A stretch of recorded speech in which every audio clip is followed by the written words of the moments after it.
Biological Classification Chapter 2. 2. Since the dawn of civilization, there have been many attempts to classify living organisms. It was done instinctively, not using criteria that were scientific but born out of a need to use organisms for our own use, for food, shelter and clothing. Aristotle was the earliest to attempt a more scientific basis for classification. He used simple morphological characters to classify plants into trees, shrubs and herbs. He also divided animals into two groups, those which had red blood and those that did not. In Linnaeus' time, a two-kingdom system of classification with Plantae and Animalia kingdoms was developed that included all plants and animals respectively. This system did not distinguish between the eukaryotes and prokaryotes, unicellular and multicellular organisms, and photosynthetic green algae and non-photosynthetic fungi organisms. Classification of organisms into plants and animals was easily done and was easy to understand, but a large number of organisms did not fall into either category. Hence the two-kingdom classification used for a long time was found inadequate. Besides gross morphology, a need was also felt for including other characteristics like cell structure, nature of wall, mode of nutrition, habitat, methods of reproduction, evolutionary relationships, etc. Classification systems for the living organisms have hence undergone several changes over the time. Though plant and animal kingdoms have been a constant under all different systems, the understanding of what groups organisms be included under these kingdoms have been changing. The number and nature of other kingdoms have also been understood differently by different scientists over the time.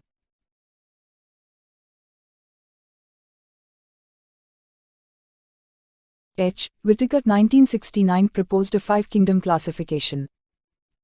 The kingdoms defined by him were named Monera, Protista, Fungi, Plantae and Animalia.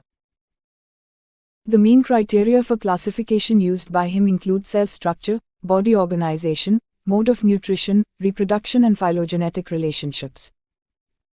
Table 2.1 gives a comparative account of different characteristics of the five kingdoms.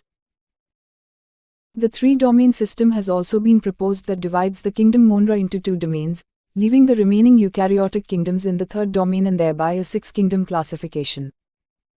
You will learn about this system in detail at higher classes. Let us look at this five-kingdom classification to understand the issues and considerations that influenced the classification system.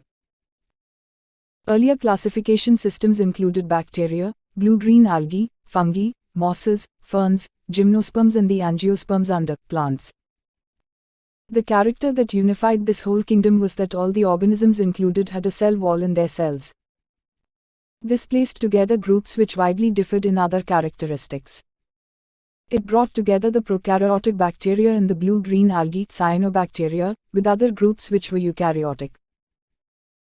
It also grouped together the unicellular organisms and the multicellular ones, say, for example, Chlamydomonas and Spirogyra were placed together under algae. The classification did not differentiate between the heterotrophic group, fungi, and the autotrophic green plants, though they also showed a characteristic difference in their walls composition. The fungi had chitin. 5.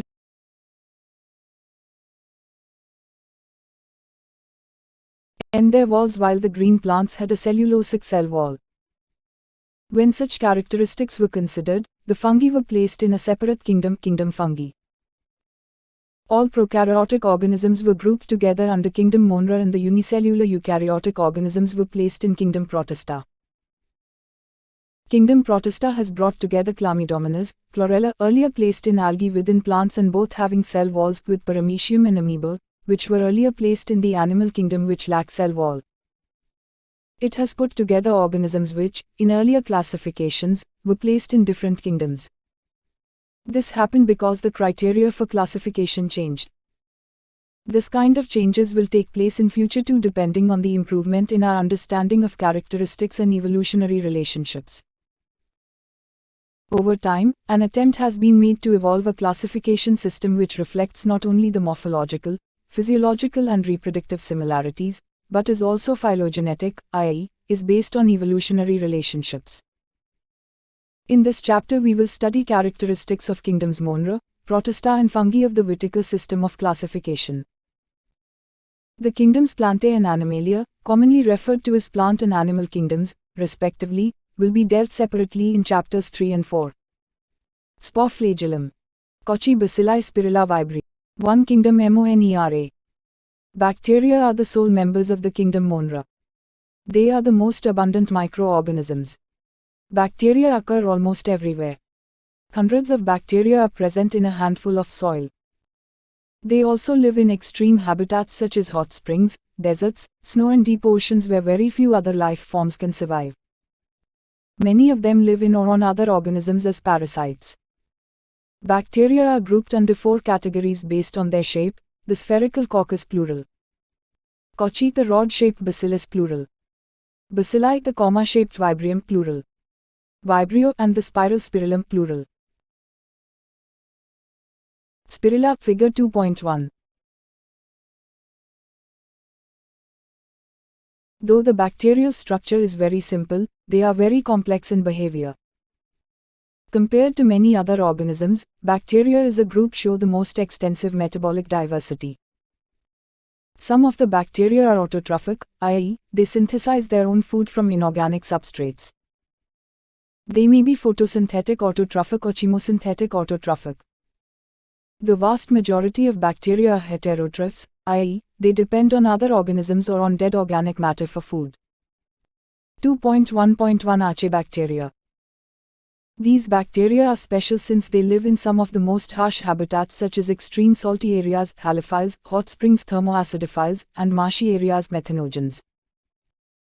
Archaebacteria differ from other bacteria in having a different cell wall structure, and this feature is responsible for their survival in extreme conditions. Methanogens are present in the gut of several ruminant animals such as cows and buffaloes, and they are responsible for the production of methane biogas from the dung of these animals. Figure 2.2a Filamentous blue. 1.2 Eubacteria. There are thousands of different eubacteria or true bacteria. They are characterized by the presence of a rigid cell wall, and if motile, a flagellum. The cyanobacteria, also referred to as blue-green algae, have chlorophyll similar to green plants and are photosynthetic autotrophs. Figure 2.2. The cyanobacteria are unicellular, colonial or filamentous, freshwater, marine or terrestrial algae. The colonies are generally surrounded by gelatinous sheath. They often form blooms in polluted water bodies. Some of these organisms can fix atmospheric nitrogen in specialized cells called heterocysts, e.g., nostoc and anabina. Chemosynthetic autotrophic bacteria oxidize various inorganic substances such as nitrates, nitrites and ammonia and use the released energy for their ATP production. They play a great role in recycling nutrients like nitrogen, phosphorus, iron and sulfur. Heterotrophic bacteria are most abundant in nature. The majority are important decomposers. Many of them have a significant impact on human affairs. They are helpful in making curd from milk, production of antibiotics, fixing nitrogen in legume roots, etc. Some are pathogens causing damage to human beings, crops, farm animals and pets.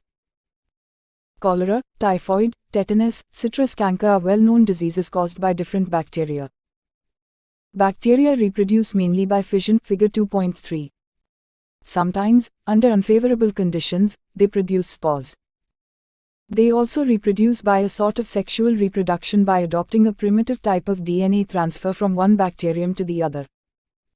The mycoplasma are organisms that completely lack a cell wall. They are the smallest living cells known and can survive without oxygen. Many mycoplasma are pathogenic in animals and plants. 2.2 Kingdom Protista. All single-celled eukaryotes are placed under Protista, but the boundaries of this kingdom are not well defined. What may be a photosynthetic protist to one biologist may be a plant to another.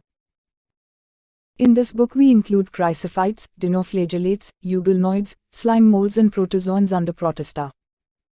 Members of Protista are primarily aquatic. This kingdom forms a link with the others dealing with plants, animals and fungi.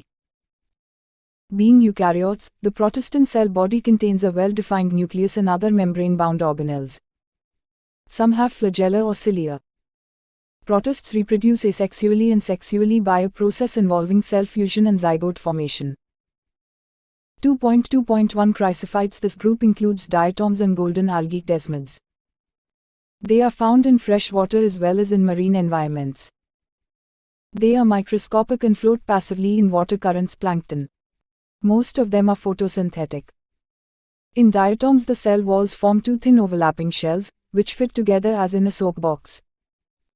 The walls are embedded with silica and thus the walls are indestructible. Thus, diatoms have left behind large amount of cell wall deposits in their habitat. This accumulation over billions of years is referred to as diatomaceous earth. Being gritty, this soil is used in polishing, filtration of oils and syrups. Diatoms are the chief producers in the oceans.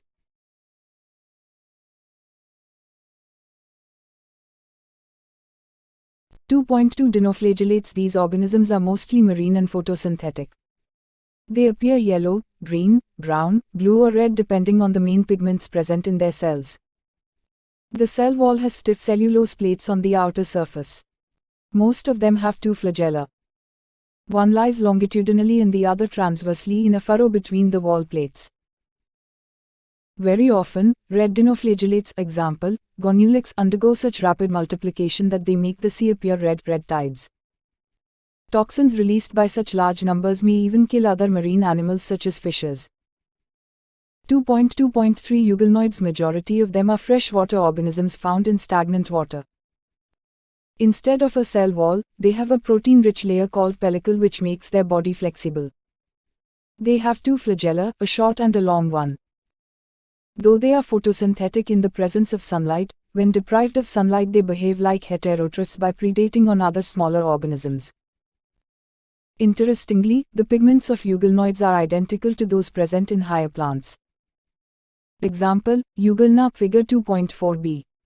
2.2.4 Slime molds. Slime molds are saprophytic protists. The body moves along decaying twigs and leaves engulfing organic material. Under suitable conditions, they form an aggregation called plasmodium which may grow and spread over several feet. During unfavorable conditions, the plasmodium differentiates and forms fruiting bodies bearing spores at their tips. The spores possess true walls. They are extremely resistant and survive for many years, even under adverse conditions. The spores are dispersed by air currents. 2.2.5 Protozoans. All protozoans are heterotrophs and live as predators or parasites. They are believed to be primitive relatives of animals. There are four major groups of protozoans.